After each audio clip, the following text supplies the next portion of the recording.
and today we're on day 28, nearing the end.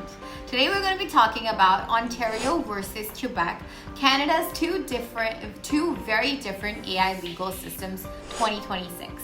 Every province we've covered in this series shares one common thing, common law, except one.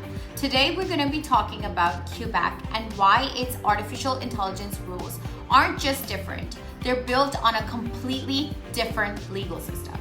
Let's start with Ontario, since you already know its playbook from earlier in this series and the certain rules it has published in 2024. The tone for Ontario is relaxed, it's encouraging, and very experimentational for lawyers. It invites lawyers to experiment openly with artificial intelligence, and there's no requirement to disclose artificial intelligence use to clients. Guidance, it's not a mandate. Now here's Quebec.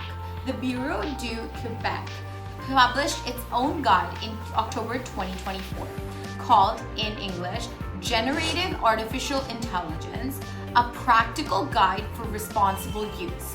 On the surface, that sounds similar to Ontario's white paper, but Quebec didn't stop there. Alongside the guide, the Bureau if I'm pronouncing that wrong, please do tell me.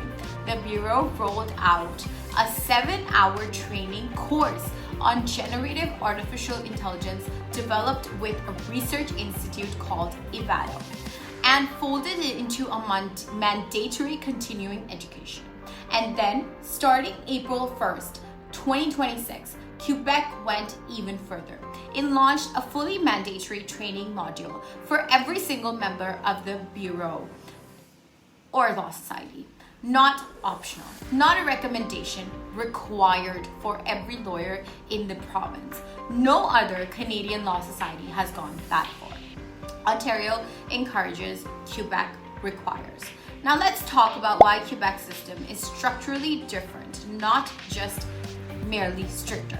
The rest of Canada runs on common law, where legal reasoning leans heavily on precedent, meaning past court decisions are used in case laws and litigation. Quebec runs on civil law, rooted in a codified system, meaning the Civil Code of Quebec itself is the primary source of law. The difference actually changes the AI risk profile. Most of the AI hallucination cases you've heard about in this series involve fabricated case law because common law leans so heavily on citing precedent, which is old cases which have been decided. In a civil law system, the starting point is the code itself, which changes how artificial intelligence tools are likely to fail and what verification actually leads to look like. Then there's Law 25, Quebec's private sector privacy law. It adds a layer nothing else in Canada has.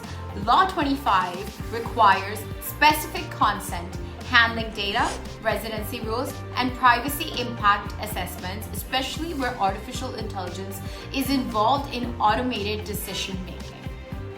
For law firms, this means Quebec lawyers have to satisfy Law 25 requirements on top of their existing confidentiality duties under the professional code. Two overlapping obligations, not one. So Law 25 and the rules under the Bureau. And Quebec already has a real landmark case showing what happens when this goes wrong, not in a law firm, but in an arbitration.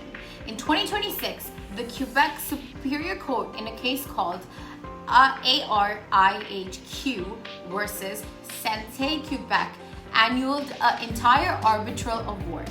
The court found that the arbitrator had essentially handed decision-making authority over to generative artificial intelligence, which resulted in hallucination of legal reasoning built directly into the final award.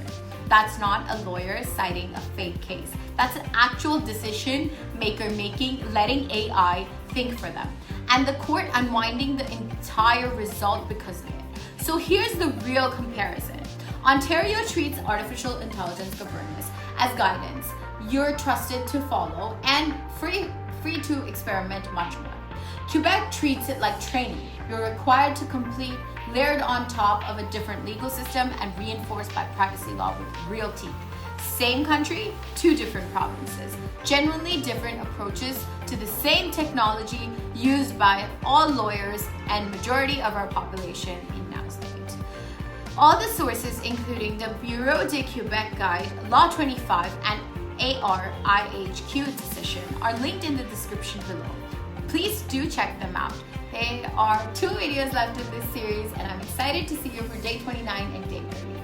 If you're a Quebec lawyer, please do comment, because all of these, this video is based on sources I have read online, and I will soon check out the training procedures for Quebec. But if you are a Quebec lawyer, barrister, solicitor who is practicing, please do let me know in the comments of what you think, and what do you think overall of the rules in Quebec versus Ontario. And if you're a lawyer practicing anywhere else, I would love to hear your comments about this. Thank you.